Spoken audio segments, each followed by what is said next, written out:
मेरे बच्चों, पिछले लेक्चर में हमने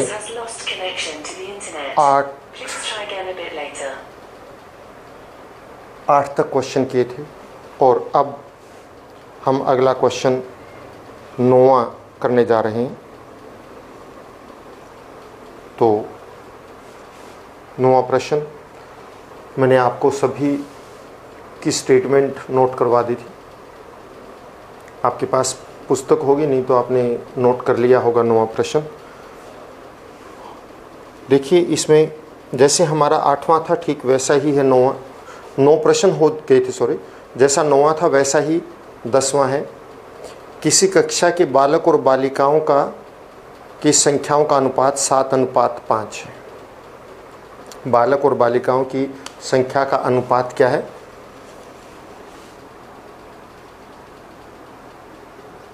बालक अनुपात बालिकाएं, क्या अनुपात दे रखा है? 7:5। और यदि बालिकाओं की संख्या बालकों की संख्या बालिकाओं की संख्या से 8 अधिक हो तो उनकी अलग अलग संख्या ज्ञात कीजिए।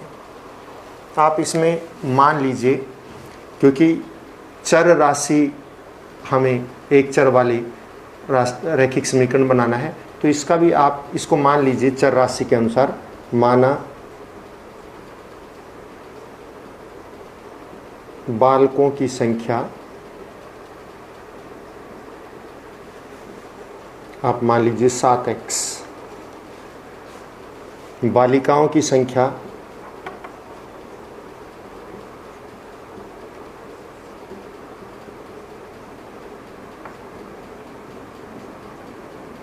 5x। अभी कहता है बालकों की संख्या बालिकाओं की संख्या से 8 अधिक है, तो प्रश्न के अनुसार क्या आएगा? 7x समीकरण बन गया -5x, क्योंकि बालकों की संख्या कितनी है? 7x, बालिकाओं की कितनी है? 5x। जो बच्चों अनुपात में दे रखा हो वही आपने उसी तरह से बस x लगा के उनको मान लेना है, 7x और 5x। अब बालकों की संख्या बालिकाओं की संख्या से 8 अधिक है, तो बालकों की संख्या में से बालिकाओं की संख्या घटाएंगे तो उत्तर आएगा हमारा 8। अब आप इसको खुद अपनी मर्जी से सोल्व करेंगे। आप देखिए 7x में से 5x घट जाएगा तो बचेगा 2x, और 2x बराबर है 8 आएगा, तो x का मान 4 निकलेगा।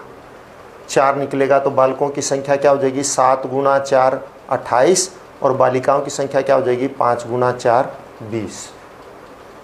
ठीक है ना, 28 बालक और 20 बालिकाएं। ऐसे ही सवाल हम पहले कर चुके हैं, इसलिए आप इसको खुद करेंगे। प्रश्न संख्या 11 देखिए, बहुत ही इंपॉर्टेंट प्रश्न है आयु के, और इस प्रकार के प्रश्न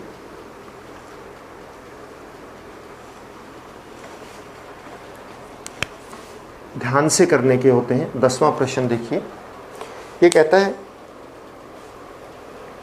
बाईचुंग के पिता उसके दादाजी से 26 वर्ष छोटे हैं। मैंने आपको पिछले वीडियो में बताया था कि अगर आपको सवाल को करना है तो ध्यान से उसकी स्टेटमेंट समझनी होती है।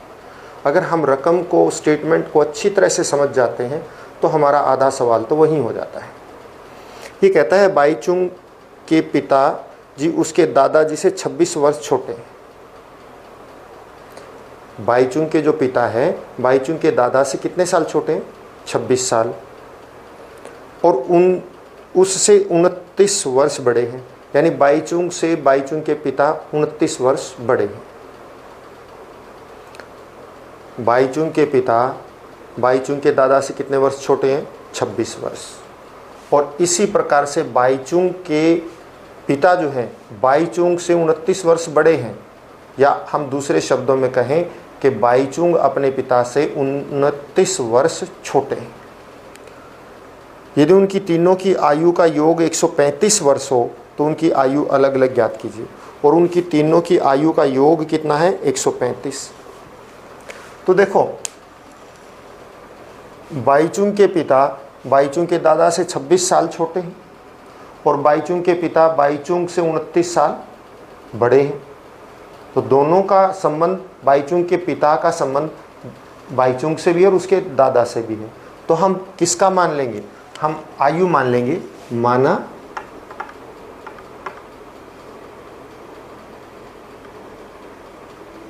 बाईचुंग के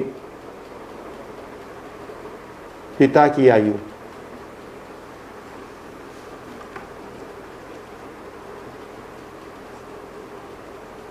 x वर्ष, तो बाईचुंग के दादा की आयु कितनी हो जाएगी?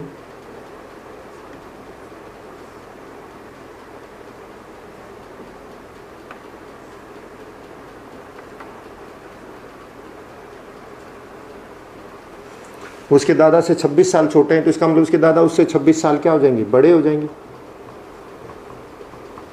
अगर बाईचुंग के पिता बाईचुंग के दादा से 26 साल छोटे हैं, इसका मतलब बाईचुंग के दादा उससे 26 साल क्या हो गए? बड़े हो गए। तो बाईचुंग की आयु क्या हो जाएगी फिर?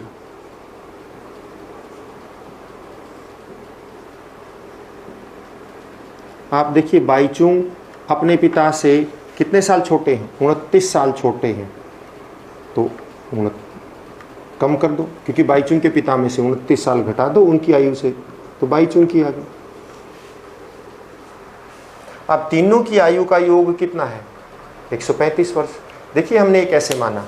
हमने पिता की आयु मान ली x वर्ष, और उसके दादा जो हैं बाईचुंग के, वो उसके पिता से 26 साल बड़े हैं। 26 साल बड़े कैसे पता लगा? क्योंकि कह रखा है कि बाईचुंग के पिता बाईचुंग के दादा से 26 साल छोटे हैं। दादा से छोटे तो दादा उससे उतने ही बड़े हो गए।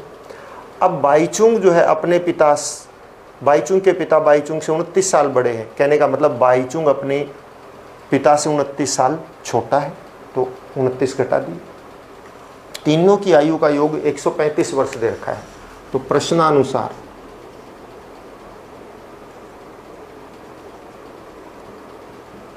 क्या होगा? x plus x plus 26 plus x minus 29, 135 आ गया। अब यहाँ से आप x का मान निकाल लीजिए, और x का मान निकाल लेंगे तो वो आ जाएगी बाईचुंग के पिता की आयु। उसमें 26 जोड़ देंगे तो आ जाएगी दादा की आयु, और उसमें से 29 घटा देंगे तो आ जाएगी बाईचुंग की आयु।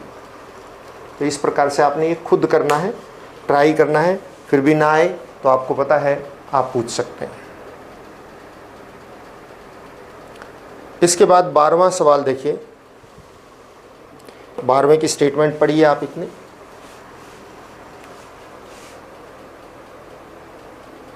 अच्छा, ये 11 था, ठीक है।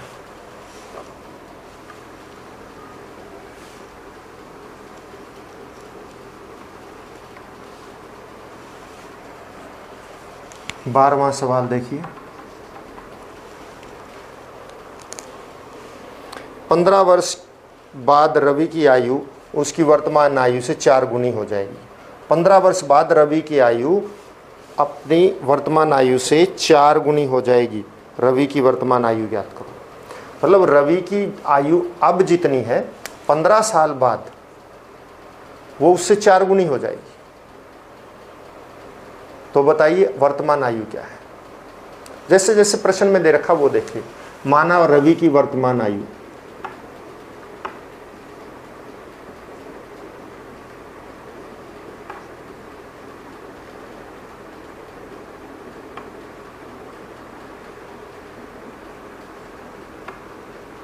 x वर्ष, 15 वर्ष बाद रवि की आयु। दो तरीके से हम इसको लिख सकते हैं। एक तो x अब है तो 15 और जोड़ दो 15 वर्ष बाद। जैसे अब आपकी आयु मान लिया कि 12 वर्ष है, और 15 वर्ष बाद क्या हो जाएगी? 12 में 15 जोड़ दो 27 वर्ष हो जाएगी। लेकिन दूसरे उसने क्या कहा है कि वो उसकी आयु का 4 गुना हो जाएगी। प्रश्नानुसार क्या होगा? प्रश्न क्या कहता है? प्रश्न कहता है कि 15 वर्ष के बाद उसकी आयु 4 गुना हो जाएगी। लेकिन 15 वर्ष बाद आयु कितनी हो जाएगी? x plus 15। और ये कहता है कि 4 गुना, अब जितनी आयु है उसका 4 गुना। वर्तमान आयु का 4 गुना, 4 से गुणा कर दी, लेकिन 15 वर्ष बाद तो इतनी होगी। इसका मतलब ये दोनों क्या हो गए, बराबर, बराबर रख दीजिए। अब आप x को उठा के इधर ले जाओ, कितना हो जाएगा 15, 4x माइनस x, तो कितना बन गया 15 बराबर है 4x माइनस 1x मतलब 3x, और 3 से भाग कर दो इसको, तो क्या हो जाएगा 15 भाग 3 बराबर है x, 3 से कट गया 5, यानी x का मान कितना आ गया 5। इसका मतलब रवि की वर्तमान आयु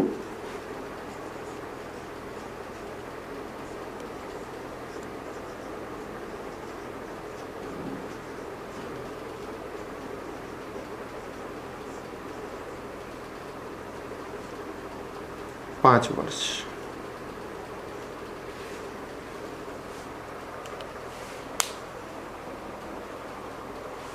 तेरहवां सवाल,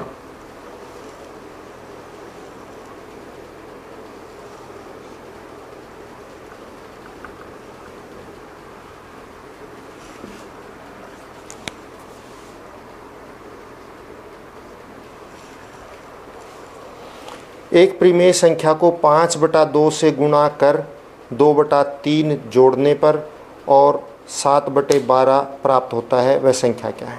एक परिमेय संख्या को 5/2 से गुणा करना है और 2/3 से जोड़ना है। देखिए, एक परिमेय संख्या है और उसको आपने 5/2 से गुणा करना है, और 5/2 से गुणा करने के बाद उसमें 2/3 जोड़ना है। 5/2 से क्या करना है, गुणा करना है, और जोड़ना कितना है 2/3, तो उत्तर कितना प्राप्त होता है -7/12। मैं लिख देता हूं,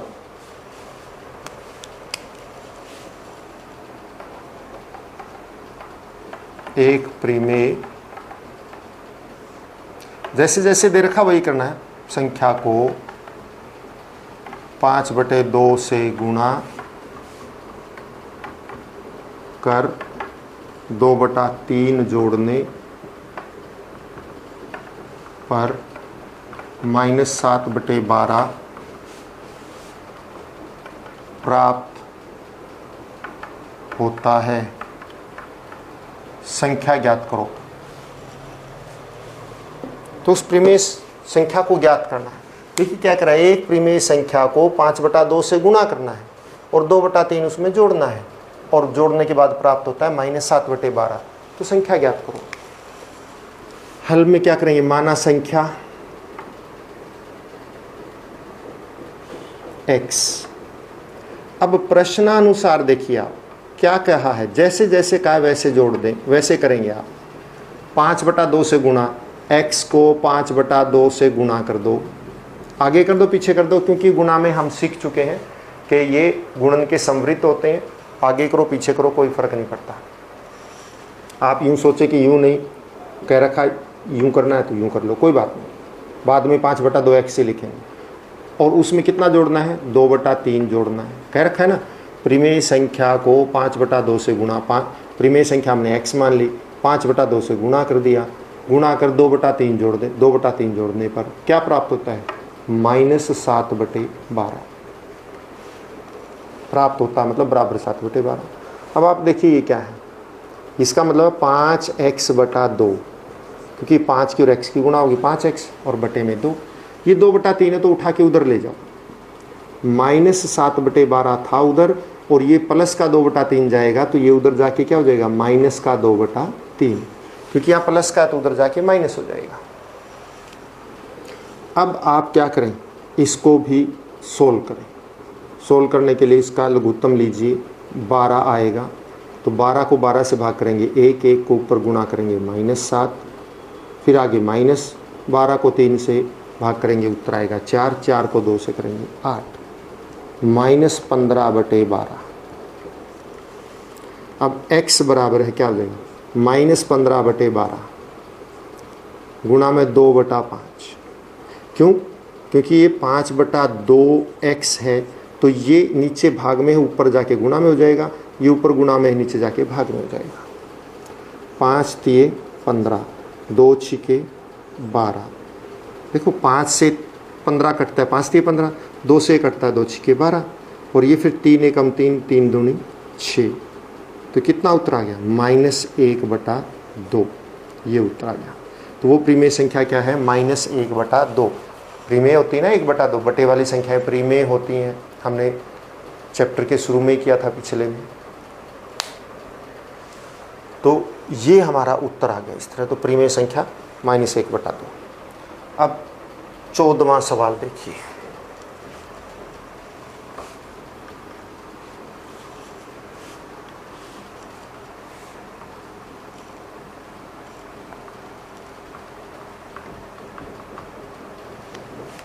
चौदह, 15 और 16 सवाल आपको थोड़े से ध्यान से समझने पड़ेंगे, क्योंकि ये थोड़े से मुश्किल लगेंगे आपको।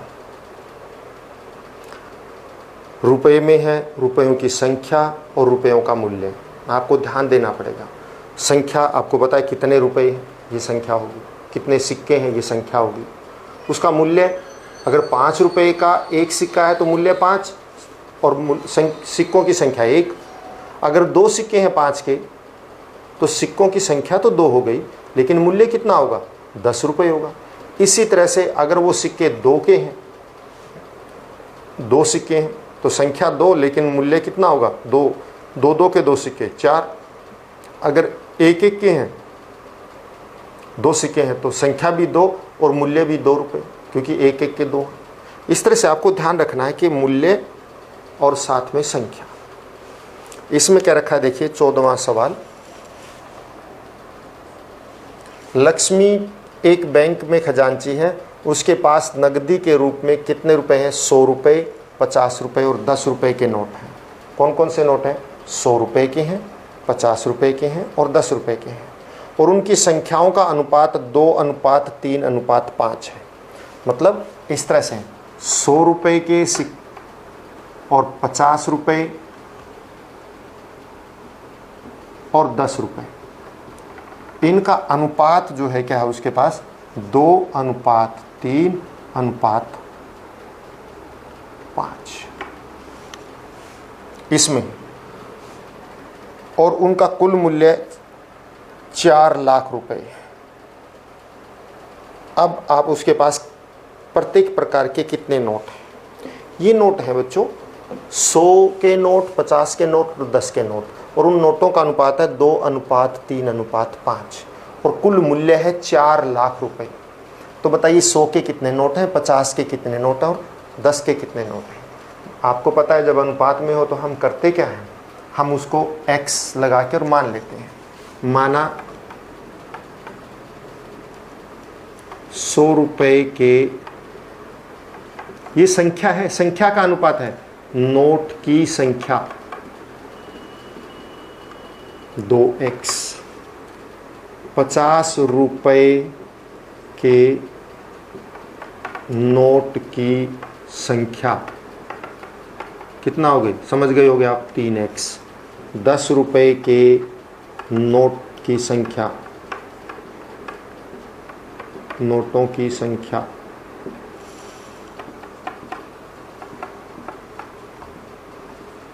5x।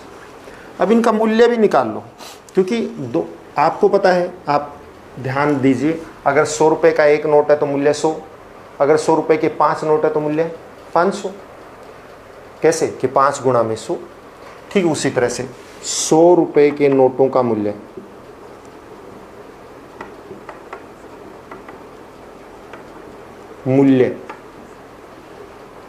वो संख्या थी, अब मूल्य 2x गुणा में 100 मतलब 200x रुपये। 50 रुपये के नोटों का मूल्य क्या कितना होगा? 50 के कितने नोट हैं? 3x गुणा में 50 कितना आ गया? 150x रुपये। 10 रुपये के नोटों के का मूल्य कितने? 10 रुपये के 5x गुणा में कितना? 10 कितना हो गया? 500x रुपये।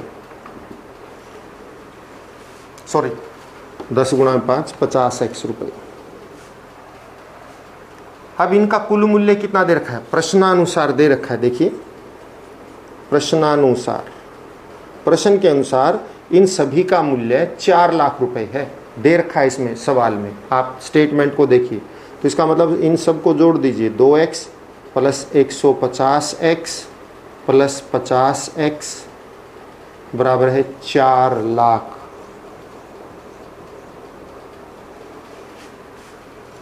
अब आप देखिए इनको जोड़िए, 200, 150, 350, 400x बराबर है 4 लाख। x का मान निकालिए, तो जितना x का मान आएगा उसको 2 से गुणा करेंगे तो 100 के नोट आ जाएंगे।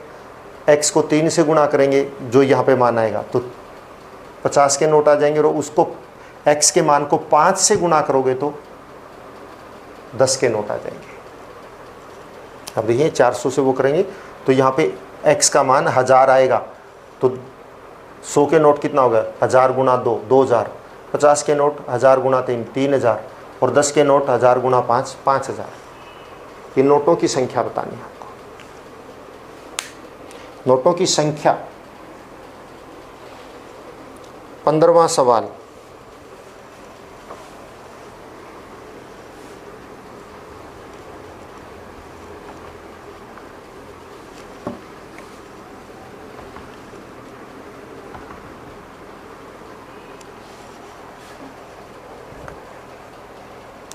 मेरे पास 300 रुपये हैं। स्टेटमेंट देखिए आप ध्यान से, कुल कितने रुपए हैं, 300 रुपये। 300 रुपये मूल्य के, मेरे पास 300 रुपये मूल्य के 1, 2 और 5 के सिक्के हैं। कुल मूल्य कितना है, 300 रुपये, और सिक्के हैं उसमें 1 रुपये के, 2 रुपये के और 5 रुपये के। अब 2 रुपये वाले सिक्कों की संख्या 5 रुपये वाले सिक्कों की संख्या का 3 गुना है। 2 रुपये वाले सिक्के जो हैं 5 रुपये के सिक्कों की संख्या का 3 गुना है। मान लिया 5 रुपये के सिक्के 10 हैं तो 2 के सिक्के 3 गुना 30 हो गए। अगर 5 के सिक्के 15 हैं तो 2 के सिक्के कितने हैं, 15 गुना में 3, 45 हैं। मतलब जितने 5 के हैं 2 के उसके 3 गुना है। तो हम 5 के ही मान लेते हैं। माना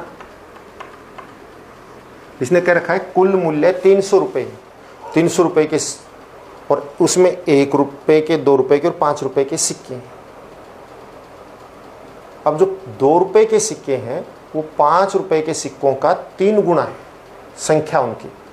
अगर उसमें मैंने आपको पहले बताया कि मान लिया 5 रुपये के 10 सिक्के हैं तो 2 के कितने सिक्के होंगे उसमें, 10 का 3 गुना 30 है। इस तरह यदि 5 के वहाँ 20 सिक्के हैं तो 2 रुपये के कितने सिक्के हैं, 60 सिक्के हैं। इस तरह से है। और उसने ये भी बताया कि उसमें कुल सिक्के 160 हैं। कुल सिक्के कितने हैं, 160 हैं। तो 1 रुपये के कितने सिक्के हैं, 2 के कितने और 5 के कितने आपने बताने हैं। हम 5 रुपये के सिक्के मान लेते हैं। माना 5 रुपये के सिक्कों की संख्या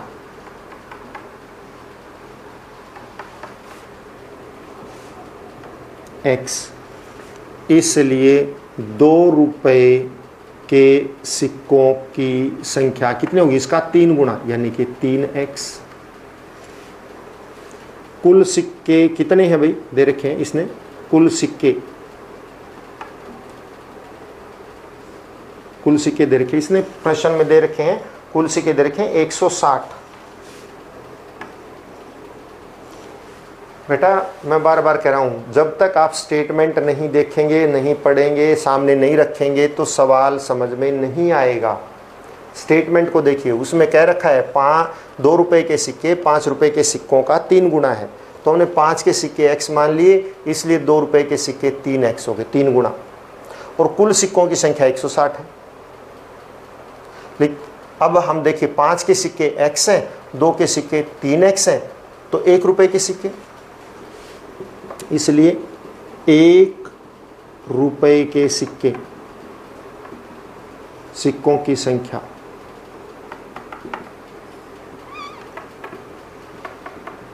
1 रुपये के सिक्कों की संख्या कितनी होगी, कुल 160 हैं, उसमें से 5 रुपये वाले और 2 रुपये वाले सिक्के घटा दो तो 1 रुपये वाले बच जाएंगे।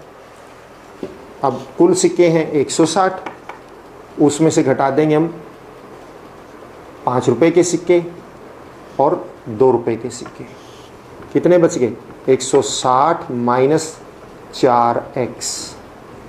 ये किसके सिक्कों की संख्या आ गई, 1 रुपये की। अब ₹1 के सिक्कों का मूल्य भी निकाल लो। ₹1 के सिक्कों का मूल्य, जब सिक्का ₹1 का है तो मूल्य भी तो उतना ही होगा ना, जितनी संख्या उतनी। अब आप देखिए, आपके पास एक एक के 10 सिक्के हो तो मूल्य कितना हुआ? ₹10। 15 सिक्के हैं ₹1 के तो मूल्य कितना? ₹15। लेकिन वही 10 सिक्के, अगर आपके पास 10 सिक्के ₹2 के हैं तो ₹20 मूल्य हुआ ना, क्योंकि 10 को आप उसके मूल्य से गुणा करें। अगर 2 के आपके पास 15 सिक्के हैं तो मूल्य कितना हुआ? 15 गुणा में 2। ठीक उसी तरह से आप ₹2 के सिक्कों का मूल्य निकालिए। के सिक्कों का मूल्य, ₹2 के सिक्के हैं कितने? 3x। मूल्य कितना होगा? 3x गुणा में 2, 6x रुपये। और ₹5 के सिक्कों का मूल्य भी क्या हो जाएगा? x गुणा में 5 बराबर है 5x रुपये।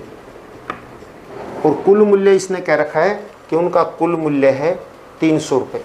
तो आप इनको जोड़िए और 300 के बराबर रख दीजिए। तो प्रश्न के अनुसार इनका मूल्य क्या आएगा?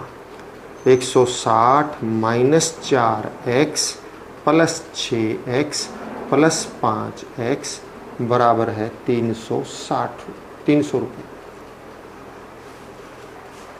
हाँ जी, 300 रुपये। इन सभी का मूल्य हमने मूल्य निकाल लिया ना, मूल्य को जोड़ दो तो 300 के बराबर। अब आप क्या करें, ये संख्या है उधर ले जाओ। Minus 4x plus 6x plus 5x बराबर है 300 माइनस 160। अब आप देखिए, ये 2 प्लस के हैं और ये माइनस का है। आप इसको कैसे कर सकते हैं? माइनस 4x, 6 और 5 11x बराबर है 140। घटा दो इसमें से। अब 4x माइनस का और 11x प्लस के हैं तो घटा दो आपस में, कितना बच गया? 7x और बराबर है 140। तो x का मान कितना आ गया? 140 भाग 7, क्योंकि ये इधर गुणा में है तो उधर जाके भाग हो जाएगा, कट गया। कितना आ गया? x का मान आ गया 20। अब आगे आप खुद करेंगे। x का मान आ गया 20 तो आप कहेंगे ₹5 के सिक्कों की संख्या 20, ₹2 के सिक्कों की संख्या 20 गुणा में 3 कितनी होगी? 60। x का मान 20 आया तो ₹5 के सिक्कों की संख्या 20, ₹2 के सिक्कों की संख्या 60। तो ₹1 के सिक्कों की संख्या, आप 160 में से 20 प्लस 60 80 घटा दीजिए, कितने बच गए? 80।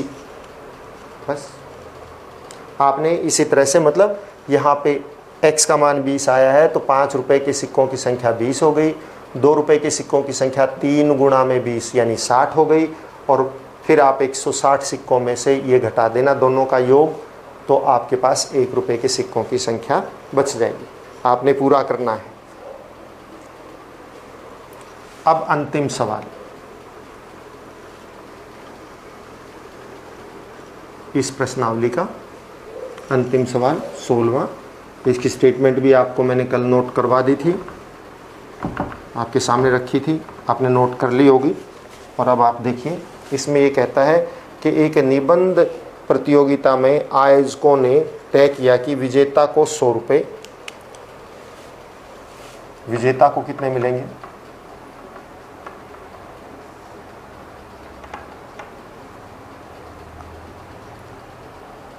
का पुरस्कार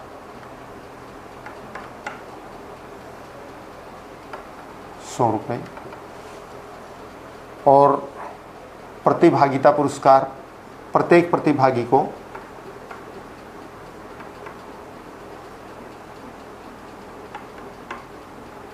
₹25। देखिए सवाल, देखिए आप, एक निबंध प्रतियोगिता में आयोजकों ने तय किया कि प्रत्येक विजेता को ₹100 और विजेता को छोड़कर प्रत्येक प्रतिभागी को ₹25 पुरस्कार के रूप में दिए जाएंगे। यदि पुरस्कारों में बांटी गई राशि 3000 थी, कुल राशि कह रखा है इसने, जो दे रखा हम लिख लेते हैं, 3000 रुपये। और कुल 63 प्रतिभागियों ने विजेताओं की संख्या ज्ञात कीजिए। कुल प्रतिभागी कितने हैं?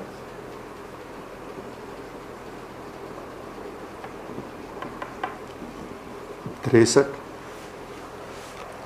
देखिए सवाल क्या है, आप ये देखिए, ये कहता है कि एक निबंध प्रतियोगिता हो और आयोजकों ने ये तय किया कि जो विजेता होंगे उनको तो 100 रुपये देंगे और बाकी सब प्रतिभागियों को हम 63 रुपये 25 रुपये देंगे और कुल 3000 रुपये की राशि बांटनी है और कुल प्रतिभागी 63 हैं। तो बताइए इसमें विजेता कितने हैं? तो हम मान लेते हैं, माना विजेता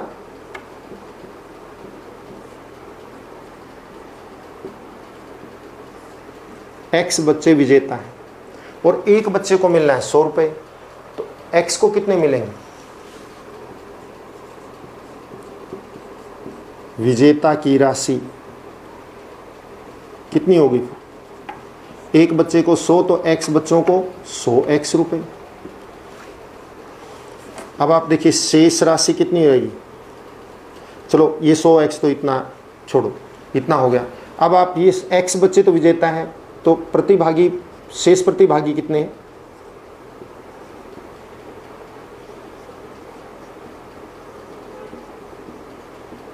-63 -x है ना। कुल प्रतिभागी उसमें विजेता भी हैं और प्रतिभागी भी हैं, मतलब बाकी सभी विजेता समेत 63 हैं और उनमें से x को हमने विजेता मान लिया और विजेता को 100 रुपये मिलने हैं। तो इसका मतलब क्या हो जाएगा? विजेता की राशि तो 100x हो गई। अब इसमें से 63 में से विजेता निकल गए तो बाकी कितने बच गए? 63 - x बच गए। अब ये शेष प्रतिभागी हैं और इनको कितने कितने मिलने हैं? 25 रुपये। तो प्रतिभागी शेष प्रतिभागियों की राशि या कुल प्रतिभागिता राशि कह दो,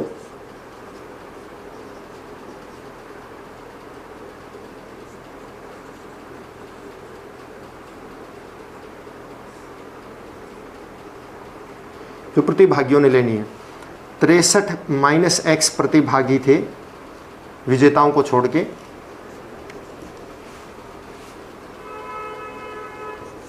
यहाँ लिख लो, विजेताओं को छोड़कर प्रतिभागिता राशि 63 - x, ये इतने बच्चे थे और एक को 25 मिले तो कुल इतनी होगी। ये विजेताओं की है, ये बाकी प्रतिभागियों की है। इसका जोड़ कितना होना चाहिए? 3000, क्योंकि कुल राशि इतनी, कुल इनाम तो इतना ही बांटने। तो इसलिए आप इन दोनों को जोड़िए प्रश्नानुसार। 100x प्लस 63 - x गुणा में 25 बराबर है कितने? 3000 रुपये के पुरस्कार।